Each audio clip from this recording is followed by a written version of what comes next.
Hello YouTube, it is your boy B3 back with another kicking graphic novel review. You know, I was on break at work and I opened my Kindle app to do a little reading while I ate some lunch, and I was like, oh my god, I never finished the Scott Snyder Justice League run. I started reading the last volume and then I just, halfway through it I just stopped. So I never reviewed it.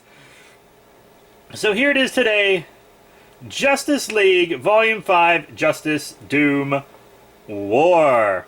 This was the Justice League book that bridged Dark Knight's Metal and Dark Knight's Death Metal. Very good run. One of my favorite Justice League runs of all time. I'll give you a quick read-up of the back of the book. The multiverse is doomed. The Lex Luthor the Justice League has known and fought is no more, thanks to his alliance with an ancient power known as Perpetua. Lex has been transformed into an apex predator, a stronger, nearly unstoppable version of himself, armed with the most powerful weapon imaginable, a shard from an ancient energy source known as the Totality. And backed by an army of enhanced supervillains, Apex, Lex, who McFarlane should make a figure of, by the way, has now set the stage for all-out war between the Legion of Doom and the Justice League. And if Doom prevails, Perpetua will be free to remake the multiverse. But Luthor's piece of the Totality isn't the only one on Earth. To create a rival weapon and stand a chance in the coming war, the Justice League must gather other Totality shards scattered throughout Earth's timelines. The Flash and Green Lantern travel into an alternate past where they meet a super team that never was, the Justice Society of America. And in the far future, Batman, Superman, and Wonder Woman encounter the last boy on Earth, Kamandi. Scott Snyder's cosmic epic comes to an end in Justice League Volume 5, Justice Doom War. Featuring writers James Tynion IV from Batman. He does a great job. I really love him. And artist Jorge Jimenez from Superman, who also always does great work. And Bruno Redondo from Injustice 2, not as familiar with them. Francis Manapul from The Flash, pretty familiar with them. And Howard Porter from JLA. The final volume collects Justice League's 29 through 39. 10 issues. It was a little longer than regular. Or than usual, I suppose. But, what a fun book. So, the first issue in this is about Jarro, which is amazing. It's about, like Jarro in a little Robin outfit fighting the Legion of Doom. And then it turns out he's, mind-controlling the Justice League and making them hallucinate, and he's trying to protect them and do this thing to beat Luthor, but it actually turns out to kind of work against them, and they don't really know it, but Luthor has a piece of the old Starro and all this stuff. It was a very touching issue, plus Jarro is maybe the greatest DC character ever made. They should rename... DC should change its name from Detective Comics to Jarro Comics. I'm just saying. I'm just saying. Then we get a premonition about Lex, Perpetua, and all his apex predators slaying the League. Starman lays out a plan. They have his Totality piece in the present, and they all need... Some of them need to go to the past to get a Totality piece from the past, and some need to go to the future to get a piece from the future. But Perpetua and Lex kind of gather more people into the Legion of Doom, and Perpetua betrays the Legion of Doom. She betrays everyone but Lex. She betrays every single one of them but Lex. But that hasn't happened yet. Not quite yet. But the Justice League, as they go into the future, meet Kamandi. I've never been a big Last Boy on Earth fan, to be honest, but Flash and Green Lantern, who are my two favorite DC characters at the moment, go back in time to meet the Justice Society of America. Thank you! You guys don't notice about me? I am a gigantic Justice Society of America fan. At the time of recording this, that animated film isn't out yet, but I cannot wait for it. The Justice Society is probably my favorite DC team. I'm not gonna lie, I really love them, guys. I just love their classic look and stuff. So they get to team up with the Justice Society. The Justice Society is a huge part of this book. It's incredible. but Brainiac's also like trapping alternate futures instead of cities in a bottle. Now he has alternate futures in a bottle. One of those futures is Commandi, and then they use the Wave Rider to get to another alternate future, which is you remember DC 1 million? Yeah, it's the 1 million future, which I honestly wouldn't think I'd see again. We find out that Aquaman is alive. That's pretty cool. I kind of enjoyed Mara being on the Justice League instead of him. I thought that was fun. But the Starman from the past and then the Starman from the future can kind of connect to the present Starman and really get stuff going.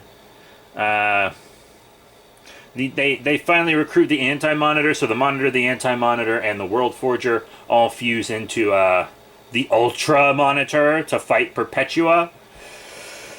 And they almost beat her, but Hawkwoman messes it up.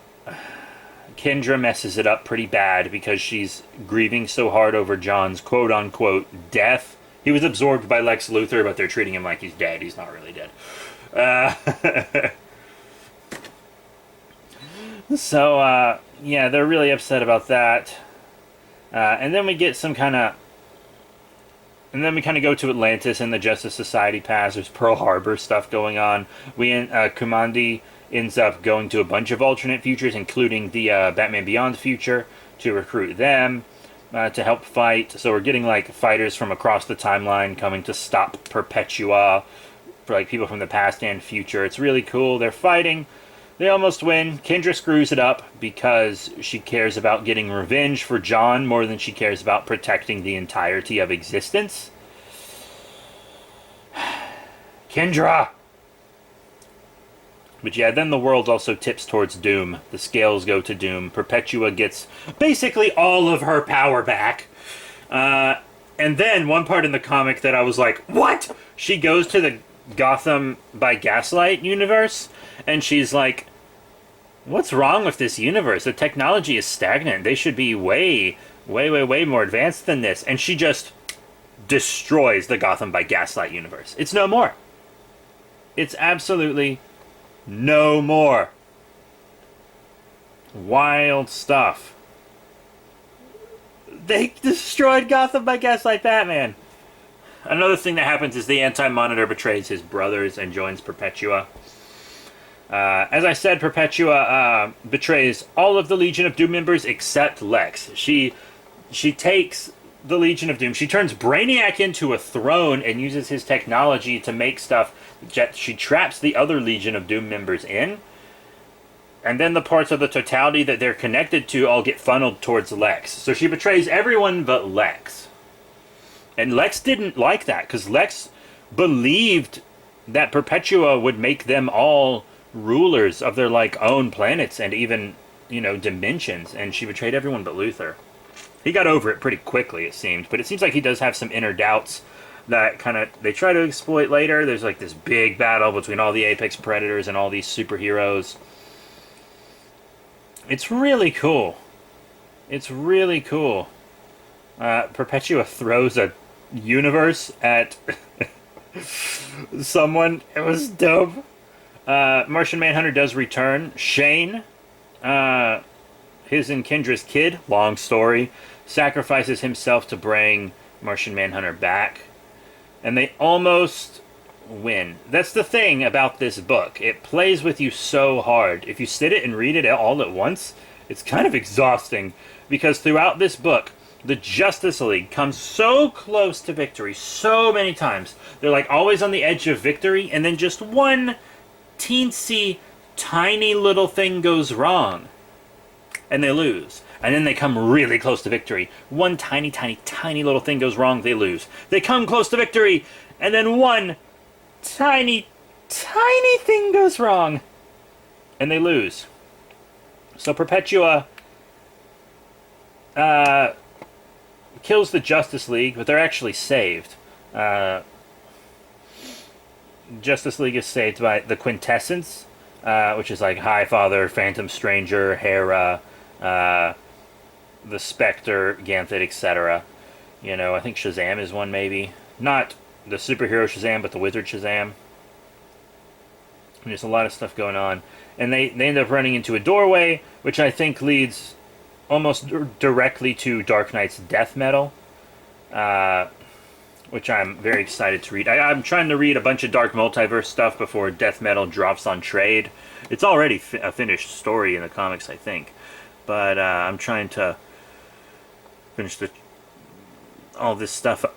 Excuse me. I am going to be giving you guys all the Year of the Villain stuff as well. But yeah, that's it for Justice League Volume 5, Justice Doom War. It was incredible. What an ending to this run. I really, really loved it. Scott Snyder's a genius. Like, just an absolute genius. Batman, Witches, Dark Knight's Metal, Justice League, all of it so good. Oh my goodness. Yeah, Scott Snyder can do no wrong. No wrong. I mean, did you read his Swamp Thing? Whew. Wow. So, yeah, that's it. This book was incredible. The art was great. The writing was great. It really hits you emotionally. This run of Justice League is an absolute must-read. I really, really loved it. I really want McFarlane to give us some figures from it. I really want that Apex Lex. You know, I'd really like a Martian Manhunter and a kind of Totality Kendra. And that Starman is pretty cool, too. I really want all these characters from the book. Please give them to me, McFarlane. I wasn't collecting DC anymore, but then McFarlane started making modern characters from, like, recent comics, and that kind of got me back into it a little bit, to be honest. But that's it. Thank you all very much for your support. Remember to rate, comment, subscribe. Check out all the cool links in the description below, Facebook, Twitter, etc. And I'll see you all next time when we start reviewing the Year of the Villain books.